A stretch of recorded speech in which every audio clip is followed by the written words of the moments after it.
Hello and welcome back to podKast with a K. I'm your host Karla with a K, and I'm here. I'm back again on this fine Sunday evening. You're listening to WECS 90.1 FM. Welcome, welcome, welcome. How are you? I know we started a little bit late, but such is life. We make our choices and we have to deal with the consequences of them, which is ironic because that is the topic of tonight's show. Another flawless segue by yours truly. Hi and welcome. So, today is Sunday. In true Sunday fashion, I have taken the day for myself. I mentioned having copied this ideology from a friend a few years ago, past guest of the show. His name is Dylan, and I've had my radio show on Sundays ever since the second semester that I was in university, right? And well, it's been a ride, right? Because to begin with, I am a chronic procrastinator, so I always leave my Monday deadline work until Sunday. That's not news. We all know this. And if it is news, you don't know me. But in a conversation with Dylan, I met Dylan in the same social circle, so whenever I would go out, I would often run into him. And one time people were mentioning after a Wednesday, Thursday, Friday, Saturday outing that we had a blast together. Someone was like, hey, we should do it again Sunday to finish off the weekend. And Dylan said, nope, I'm out. Wait, what? Why? Do you not want to do that? We don't have to do that. We can go somewhere else. And he was like, no, Sunday's my day. Sunday is the day that I, on purpose, do not do anything. I take the day for myself. You will never, ever see me on a Sunday. And that rang pretty much true the entire time I met him. I think I only ever saw him around a couple of times on a Sunday when he decided that he wanted to go out and do something for himself, right? And so that inspired me to kind of do the same for myself, right? And so Sundays, apart from homework day, are my me day. I rarely make plans for a Sunday unless it is a plan that I wanted to do. So for example, today, because my Sunday was completely open and free, I was able to get a nice workout in the morning, and then I had my sister over, and then we went out to get ice cream with a friend, and it was great. And then after that, went back, had dinner, did absolutely more nothing, planned the show, and now we're here. So it was a pretty nice day, and that's kind of how my Sundays go. Even online, I usually, if I'm there on a Sunday, it's because I wanted to. I didn't have anything else to do. And so I was okay with being there on a Sunday. But Sundays are the days that I take to do my errands and stuff, honestly. That's when I'll do laundry. That's when I'll clean. If I wanted to do something creative, Sundays, that's what I do. And that is all a very long-winded way to say, hi, welcome. We're back on air. We missed last week because it was a long weekend, so I decided to take that Sunday off. But today, as I mentioned, we're talking about choices. If you're watching online, you are either here through wecsfm.com, where you have both audio and video feed, or you're watching the behind the scenes on twitch.tv/karlygirl. That's KarlyGiirl. And if you ever want to weigh in, not live, you can always do that on Twitter at PODKASTXK, which is a stylized way of saying podcast by K. It's me. I'm K. Anyway, that rhymed. So on Twitch, I've been playing Life is Strange, True Colors. A little bit late to the party. I know I either did not have time or money whenever I wanted to. But it is a game franchise that I very much love. I've talked about it in the past before whenever I played the second Life is Strange, I believe. And it continues to be a very impactful game. I mentioned that from the start. I was very much haunted by the fact that whenever you made a major decision in the first game, there was a little butterfly that said, this action will have consequences. And then it kind of became a meme a little bit, just because even the most innocuous thing would quote unquote have consequences. But either way, the ending was pretty much the same. In the second game, there was a similar little pop-up whenever you had made a significant choice. Again, your choices kind of affected the way that the storyline developed, but there were, I think, 3 or 4 pretty concrete endings, and you knew which one you were going to get based on your choices because of the nature of the storyline. Like, your choices were very much things that affected you personally. In this last one, however, I was a little bit shook because there were choices that I did not think had been significant, or choices that I didn't think matter, or choices that I didn't even make. You know, I chose to not make a choice.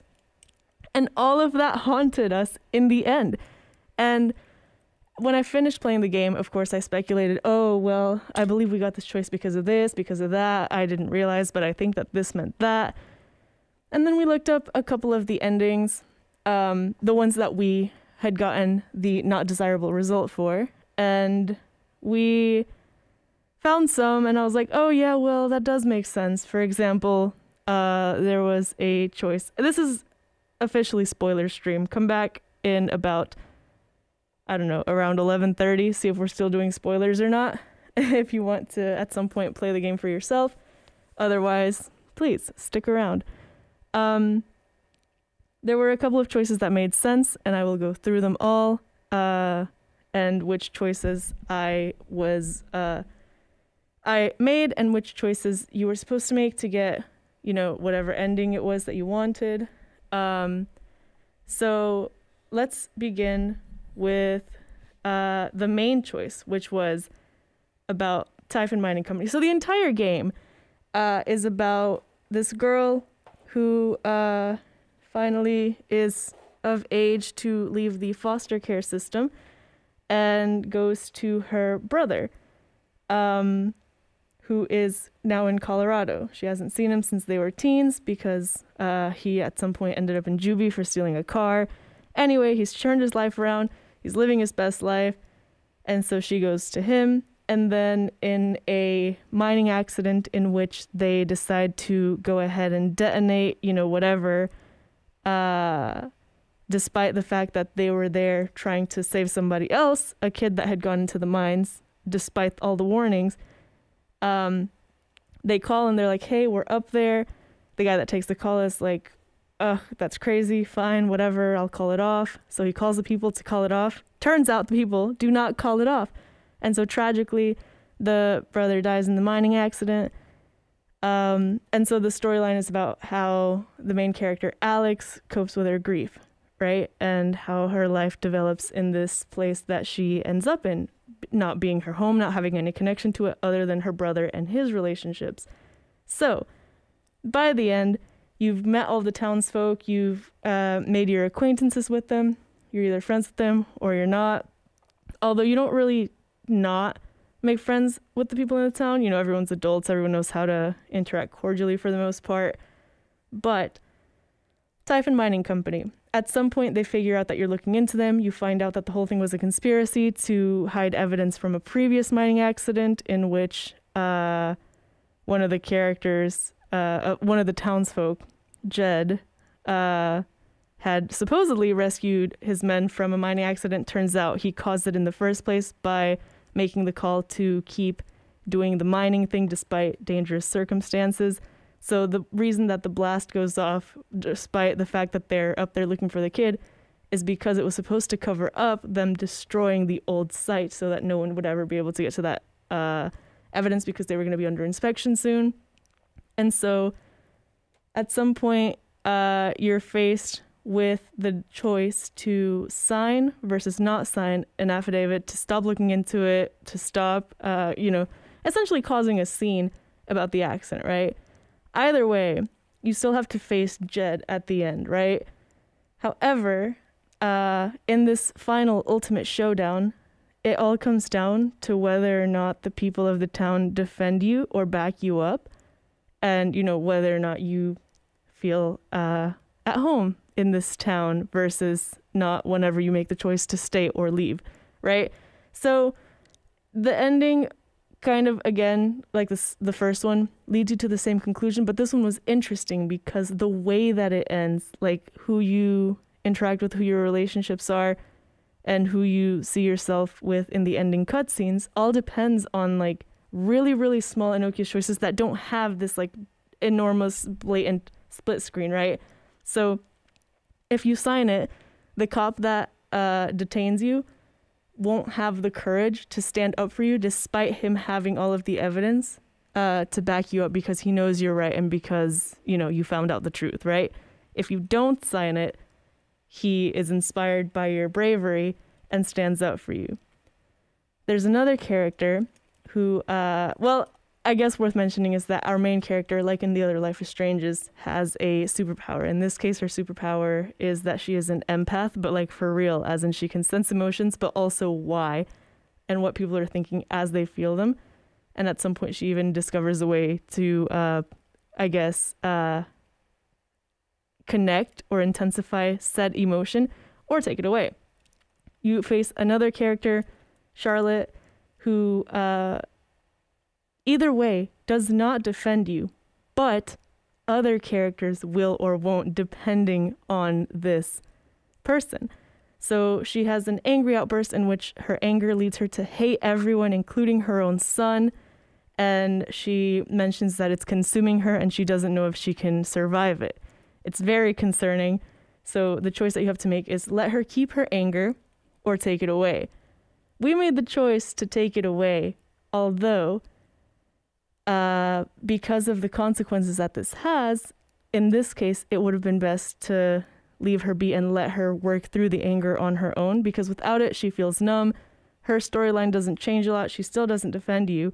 However, because you, the main character, take that anger, it causes you to lash out at others. And because you lash out at the others, there's one character who is fully loyal. She will defend you no matter what because she understands where you're coming from. She understands your powers.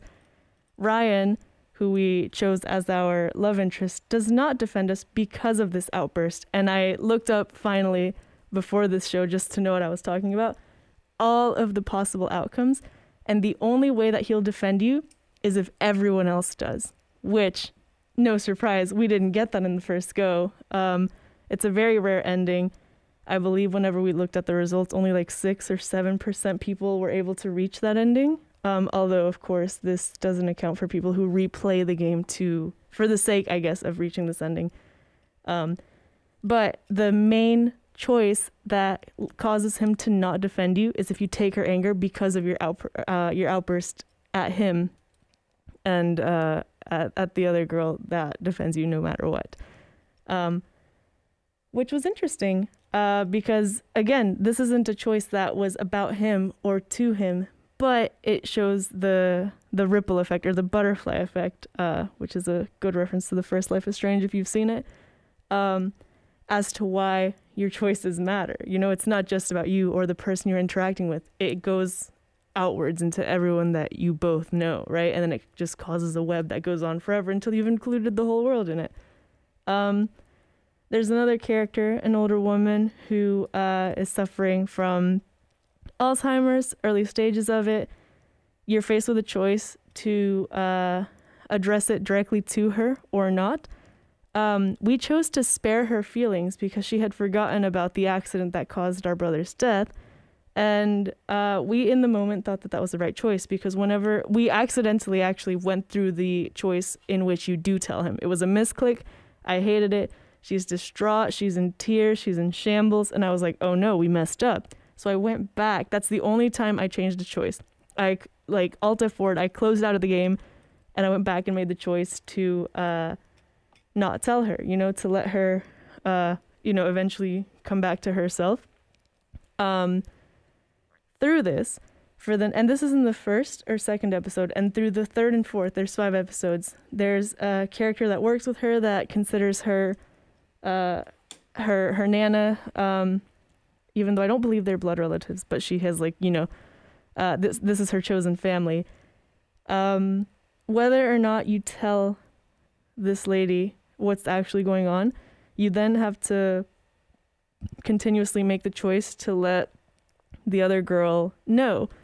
If you tell her, you break the lady's trust. If you don't tell her, you keep the lady's trust. However, either way, she will defend you based on the amount of times that you maintained your trust with her versus breaking it, as well as the decision that we made to tell her or to not tell her about our brother's death, which I thought was interesting because in the original video that we had watched about whether or not she would defend you, it seems to be about keeping her secret from the girl and like letting her address it on her own terms.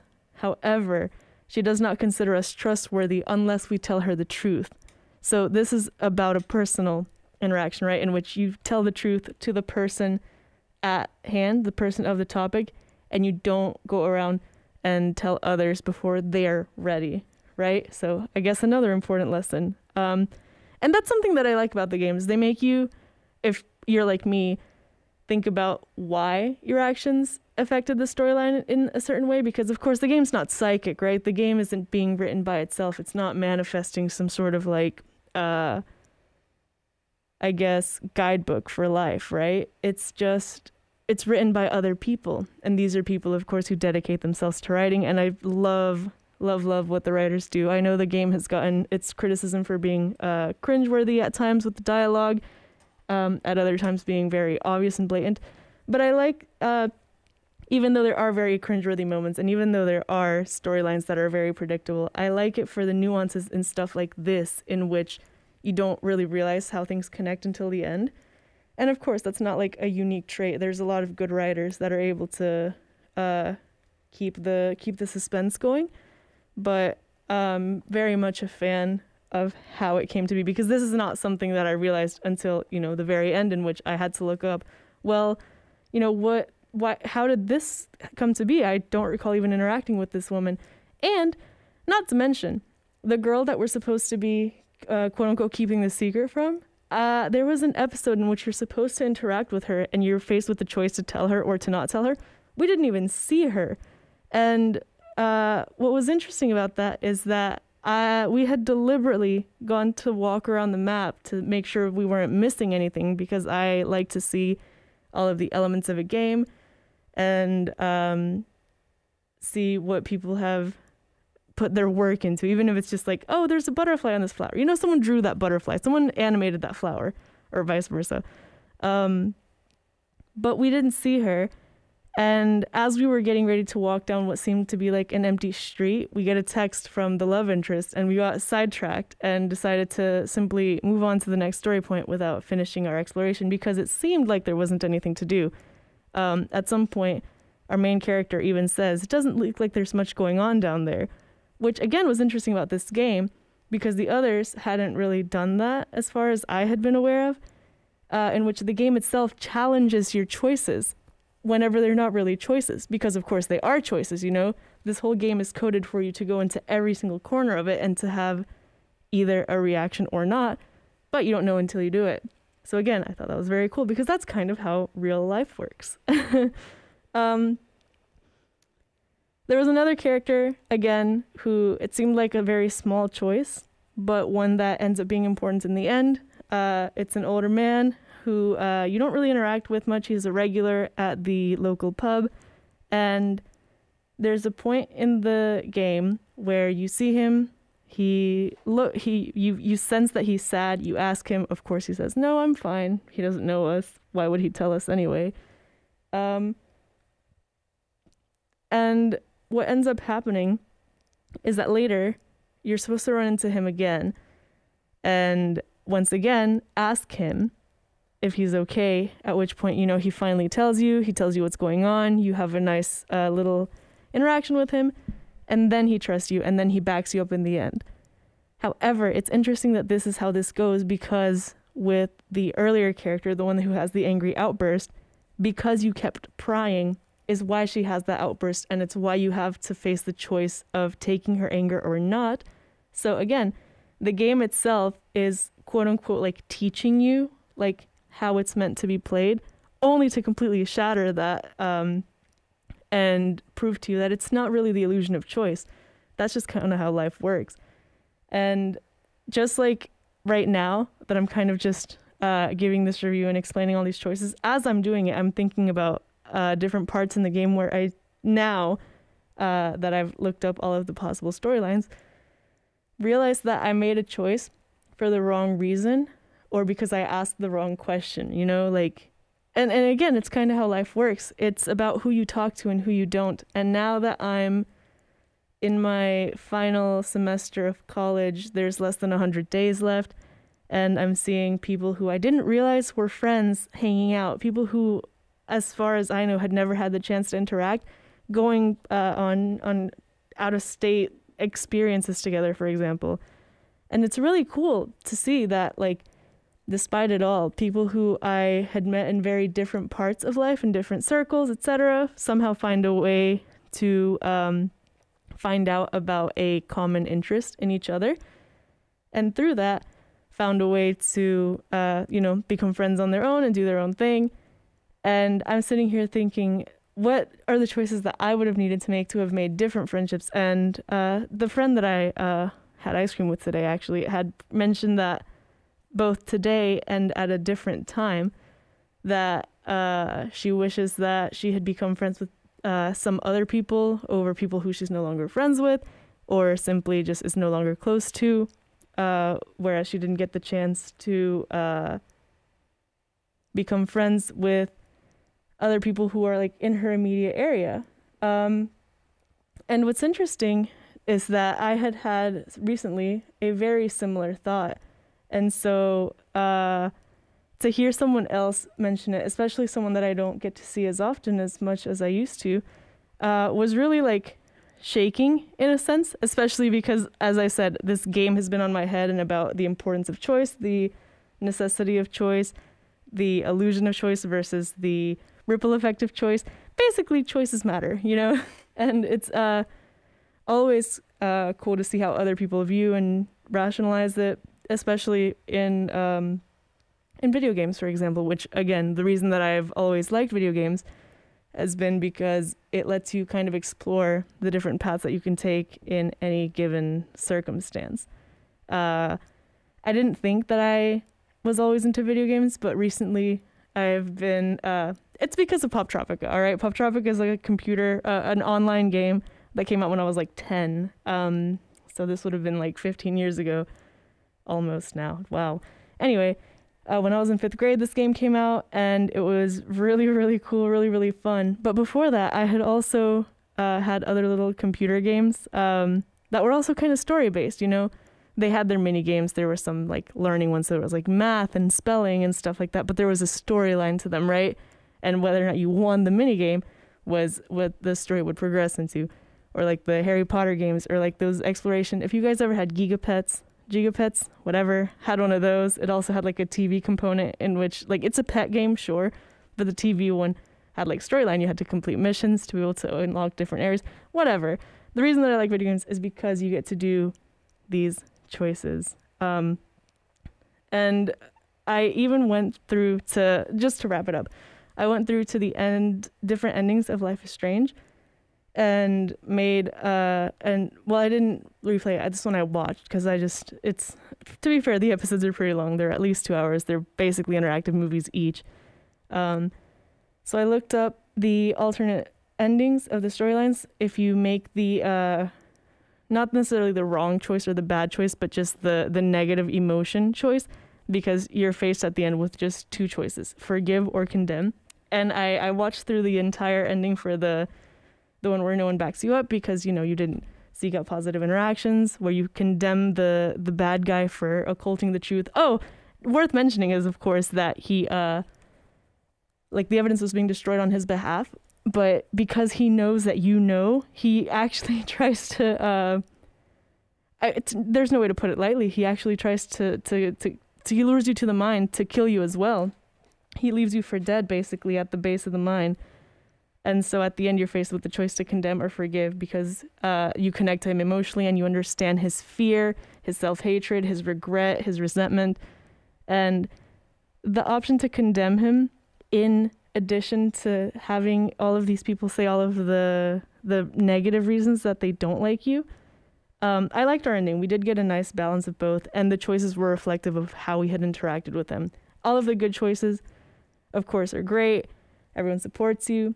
It's unrealistic because that's not the ending that we got. And also, you know, as great as that would be in life, like you do have your missteps. And as I was playing it, I was thinking like, dang, I know a situation in real life that happened exactly like this. You know, you said the wrong thing or you didn't say enough. And I've always thought it's better to say too much than nothing at all, which is probably a song lyric somewhere. Anyway, I watched the negative ending and it just felt so wrong. I hated it. It felt bad, dude. It felt so like it was very sad, honestly. Because you put yourself in either of their shoes and it just there's no positive spin on it. You don't get this vindictive feeling of like success, like I bested my enemy. Honestly, it's just like you're never gonna overcome this like cloud of bitterness that goes along with holding grudges and such things. I was on such an eloquent start there and it just fell off. But anyway, I got lost in thought because that's again that's the power of these stories, because you do draw parallels to your own life. But before we take a song break and switch topics a little, we're gonna do push the button after this. We've done this before. It's a game where it's like, would you press the button if this or that? It's essentially would you rather, but it gives you the statistics of how many people have voted for or against your choice. In any case, before we go to that, I will leave you with a meme that came to mind as I came to the end of Life is Strange, which was there's a Tumblr page called Writing Prompts, and they posted one that said, in a game with no consequences, why are you still playing the quote-unquote good side? And someone responds, because being mean makes me feel bad. And someone comments, 2,300 years of philosophy, and this person on Tumblr gets it right in one meme. Honestly, facts. So, without further ado, let's take a song break. This is Don't Matter by Kings of Leon, which is featured in the Life is Strange True Colors soundtrack. So here is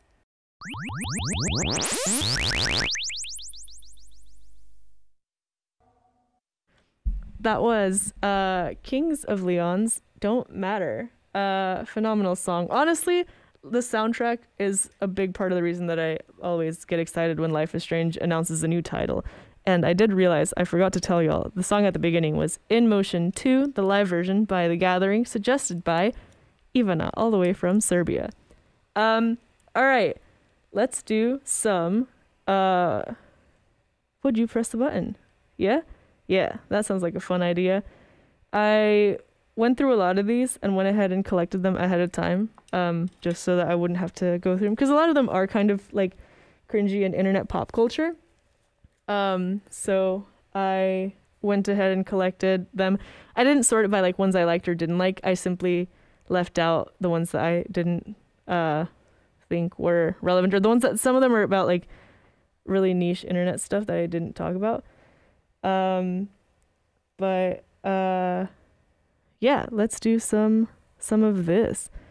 All right, let's go ahead and begin with the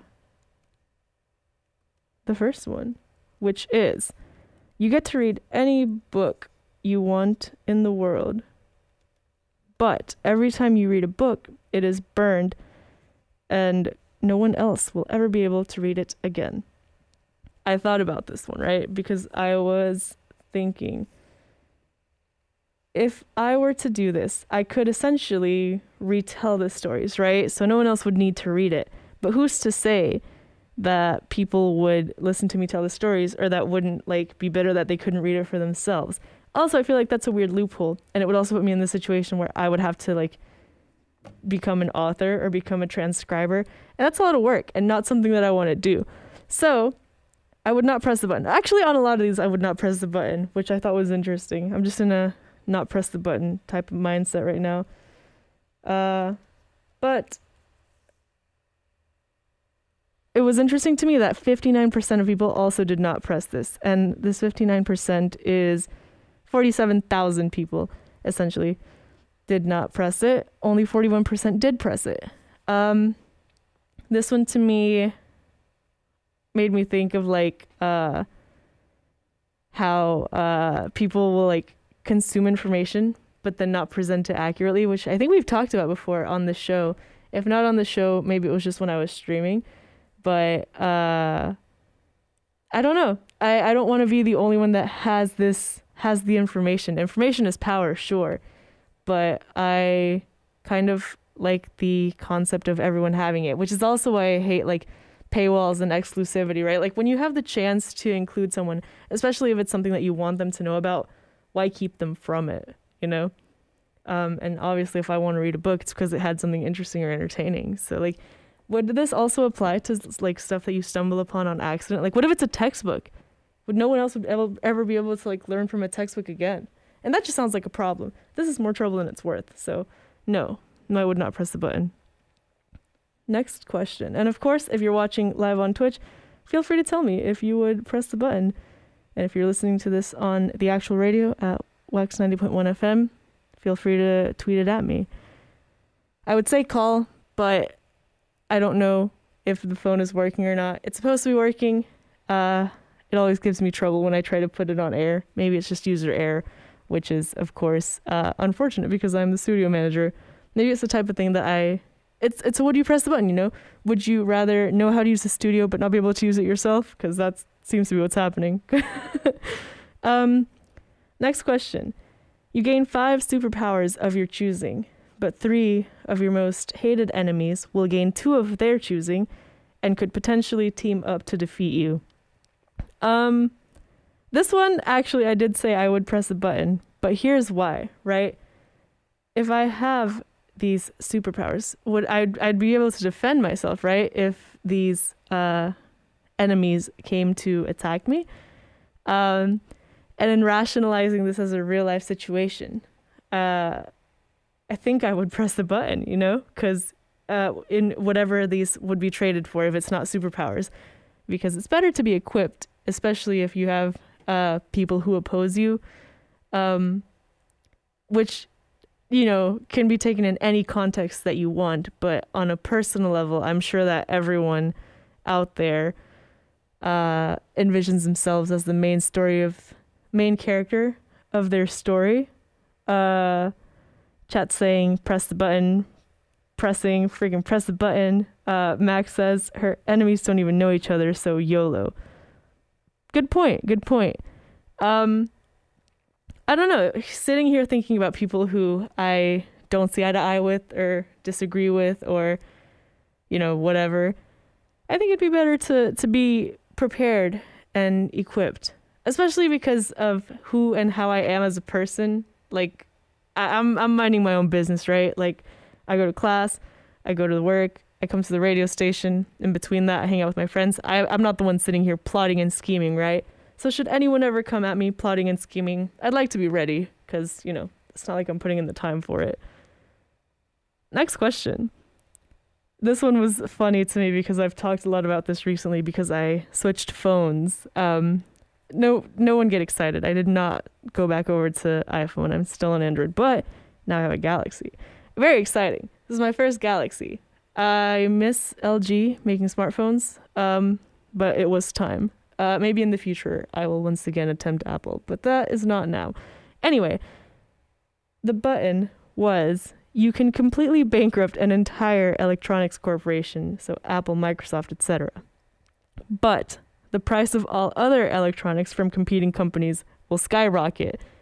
Let me tell you, this was not the situation that I expected to arise from pressing the button, right? Because me pressing the button to bankrupt Apple or Microsoft or whoever, my original thought was, well, you know, like, Apple is not my favorite corporation to begin with, right?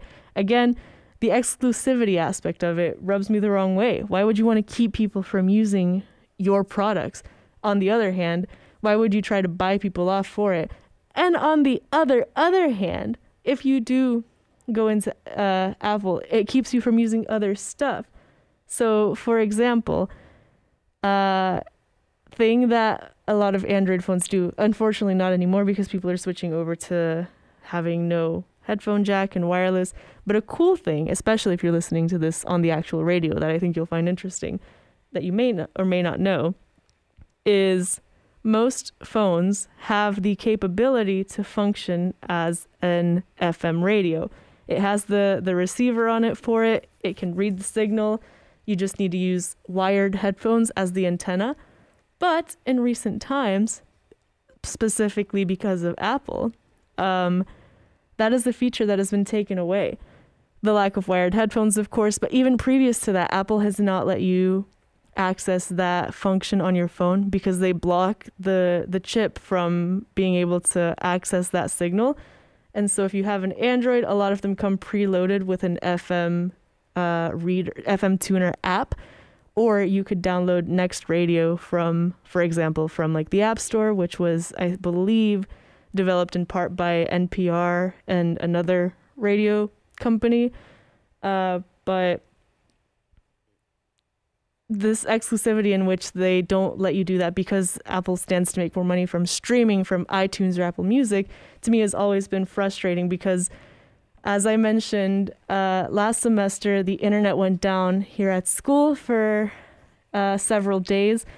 And the only way that we could, access, for example, because I had, of course, it happened to me, unfortunately, just run out of data. So I had no access to the internet because, let's be real, pages are overloaded with everything. So I could not load anything without high-speed data, not even music.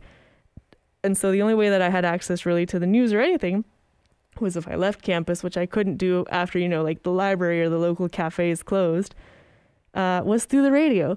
And so without the radio, I would not have known about like the weather or what was going on in the world, because in the world that we live in today, it's not as easy to disconnect as you wish it would be. So that was why I was thinking, I would totally like bankrupt Apple. And then I saw that, but it's true. I don't believe that the other companies would lower their prices or fill the gaps. I think because of the new opening in the market to be the exclusive corporation, they would of course skyrocket. So I'm not pressing the button because there's no point. Jordy says another awful corporation will just take their place. I believe that this is true. Mac says that keep our capitalistic tech companies the way that they are. The quality of the company you take down will never improve, and good things will be inaccessible to many, which is true. Even Apple, for example, who I have my personal beef with because of this radio thing and other things. I simply just prefer like the way Androids look and work, etc. Except for the camera. I know. You don't have to keep telling me. But even so, I know there's a lot of people that count on Apple and use Apple for important things. It is convenient. It's useful. If it's something that you like, I understand. Don't worry. I hold no real resentment for you or your products. But yeah, there would be no point essentially in taking Apple down for this, especially if the other prices are going to skyrocket, because then what's the point? I just created another, technological monster. Next button. Yes, good enough tangent on technology. The next button says, you learn your destiny, but you can't change it. I think no. This would make me feel so weak and powerless, and existence would feel so much more futile than it was. Although I do understand that on the other hand, if you know your destiny, but you can't change it, you could essentially do anything you wanted because you know that you will eventually reach that destiny. And so I went through both like thought exercises, right? Like if I know how things are going to end, it doesn't matter if I decide to wear the blue shirt or the pink shirt today, or to invest in Apple versus Android today, or to cut down the tree at the center of town, or fill the local fountain with balloons, like it doesn't matter. So the button, again, is you learn your destiny, but you can't change it. I'd rather not know. I like the illusion of choice that we have. Hopefully, it is free will and they are choices. And again, I think I would feel more powerless than powerful, because it's kind of like those movies where the character's caught in a time loop. And like Palm Springs, I think, was the most recent one that I watched, in which, because that nothing's going to change, you kind of just do whatever you want. Like even that would get tiring, right? Because at some point you would become frustrated with the fact that you can't change anything, especially if it's say that like your destiny is to own a bowling alley, right? Like what if like as you're living life, it's not that your destiny is that you buy a bowling alley and become the owner of it. What if it's that like someone is using a bowling alley as a front for like mob operations and then they die and leave it in their inheritance to you? You now inherited the mob. Congratulations. Seems cool to have a mob at your disposal, but you also now have to deal with all of the crime and corruption and, you know, people arriving in unseemly conditions to your bowling alley. So, you know. Max says she would not like to know. Jordy says, I don't care. Just kind of want to die, TBH. I'm over it. Hot take. Please don't. Max says, if I knew the outcome of my life, I wouldn't feel motivated to do anything since I already know it would happen, you know? Yeah, I feel like that's the conclusion we would all reach. It would just become frustrating to not be able to do anything.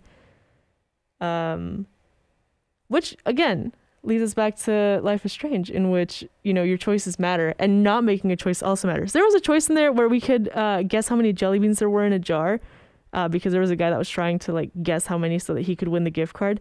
And the options were 300 or 800. And I'm like, well, these are crazy options. I don't even know what I would choose. And as I was thinking, it turned out it was a timed option and time ran out. And because we didn't help him guess how many jelly beans were in the jar, he doesn't win the gift card. I was so sad. He deserved it. He'd been through so much. So not making a choice is making a choice. Being impartial is never truly impartial, because by not making a choice to, you know, remain unbiased, you are showing bias against either party. So when you're able to, make a choice, take a side, do something. Next button. You are fluent in every language, but it is the dialect of the lower class. You can't change this. I read this question and I was like, well, this is rather problematic for a lot of reasons. But then I thought, you know, it's true. I've had a conversation about this specific topic actually with a friend who, for example, in Spanish, I learned a very preppy version of Spanish. Even though, of course, I like the vocabulary that I have in English, I am fluent in Spanish, but my accent gives me away as being a city kid, as being preppy. I don't sound, I believe, as preppy as my cousins do, who actually grew up in this city, but you can tell where I'm from. In English, I learned in a interesting area, which was rather urban. There's a lot of slang. There's a lot of different accents based on different parts of the city even. However, I had teachers, and then in high school when I switched to a different school system, that were very like Southern Belle type country. You know, it was very like flowy and round. It sounds like you came out of a history book or something. And so my accent took on that little bit of a twist. So it's interesting because in English, and I've talked about this before, there are certain words that I very deliberately say very textbook, very dictionary, because I don't want to sound country, because country has the country accent, unfortunately, has the connotation of sounding uneducated. Whenever you speak with more slang and with more of a quicker, I guess, more modern vocabulary, you're also seen as though if you're from like the poorer part of a city, or like, you know, the stigma of the inner city, which again, both of these impressions are problematic, because stereotypes don't lead you to anything. You know, you can be from anywhere and you can be anything regardless of what you sound like. So I feel like it's better to be able to speak to anyone, no matter in what dialect. And of course, if people are kind and open and willing to hear what you actually have to say rather than how you say it, that's what matters. And that's the mentality that I partake in, you know. It doesn't matter like what you sound like or your accent, you know, it's what you're saying that matters. Jordy says press the button. Max says press the button. Sam says I'm cool with that because I already sound I don't know what naco is. I guess how would you say naco in English? In Spanish? Yeah, whatever that word is. Essentially, it's like the tacky. It's like the, again, it's the dialect of, for example, the lower class, as the button says. Doesn't matter. It's what you're saying that matters. It's easier to improve on a language than it is to learn a new one. Max said, you'll get hate from some people, but you'd also speak every single language. I'd rather speak every language poorly than speak one as best as possible. Yeah, and so that's what I was talking about with the friend. I completely got sidetracked into my own language story. In English, he sounds very proper. He's got a phenomenal vocabulary. He's got interest in linguistics as well. He speaks a million other languages, grew up moving around from a military family. In Spanish, he says that he learned Spanish in, one of these lower class neighborhoods, I believe from Hondurans, ? If in chat you know him, you feel free to correct my story about this. But we literally had like a 3 or 4 hour long discussion about this because my experience in Spanish and English is the opposite of his. In English, I speak very much more like I'm hip with the kids than he does. He sounds like a dad. Whereas in Spanish, I sound like I'm over here getting ready to go to brunch wearing like pearls and heels. Whereas he sounds like he just got done like, playing street hockey or something. I like as an example that came up in this discussion. So very interesting. And what's interesting, you guys, is that I haven't been saying the percentages of the other choices because they've been kind of like the first one in which they were more distinct. The superpower one, 69% of the people pressed the button, 31% didn't. For the corporations, 35% did versus 65% did not. For this one, about the languages, it's 47-53. It's almost split right down the middle, which is insane. Like people still care that much about dialects and perception rather than being able to communicate. And that I think is a mentality that we need to change. It's really cool to see that in the chat. You guys would all press the button, as I would as well, And I wonder if that's because if you're watching on Twitch, you are more of an internet-y type. You are like the type of person that hangs out and interacts with a lot of people from a lot of different places. So this makes me wonder who's playing this would you press the button game that the vote is so 50-50 almost. It's crazy. Like you should want to talk to people. And again, this is that like kind of grounding moment in which you realize we've all got a lot of a harder path and a lot of a long ways to go to reach true understanding of each other. The last one was I didn't manage to collect the statistic for this because unfortunately the page crashed because of ads. I hate ads. You guys know that I hate ads. But the last one was you have the power to have anything you want at the snap of a finger, but you take it from the one person who needs it most. This one I like instantly said that I would not press the button. I don't want to take something from anyone else that has it. I don't need anything that instantly, and if I do, then I'm the person that needs it most, right? So that I have that item and someone else somewhere in the world has the same power, snaps it, I no longer have it. I think the ripple effect, the repercussions here are a lot more grave than the benefits. Would you guys press the button? Yes or no? While you guys weigh in with your answers here, I will take the opportunity to go ahead and say thank you so much for listening. If you're listening on the radio on WECS 90.1 FM, we've reached the top of the next hour. Thank you so much for listening. Follow us at WECSFM on anything you'd like, including Facebook, Instagram, and Twitter. Be sure to keep tuning in. We have a lot of cool programs coming up this week. We have a couple of exclusives. That'll be very fun, very entertaining, very interesting. And as we close off, Chad is saying, Jordy says, I don't need it that bad. Leo says, could you get what you want and share it with someone who needs it? Maybe, but you don't know where in the world they are. So your decision is ultimately help yourself or help a stranger, And I would like to think that I could be the type of person that would help a stranger, love your neighbor, etc. Anyway, thank you so much for listening. This has been Podcast with a K, and I'm your host, Karla with a K, signing off. I leave you with another song request from another friend. This is Chicken Fried by Zach Brown Band, requested by Mac. I will see y'all next week at the same time on the same station with new nonsense and hopefully new guest. Have a good night.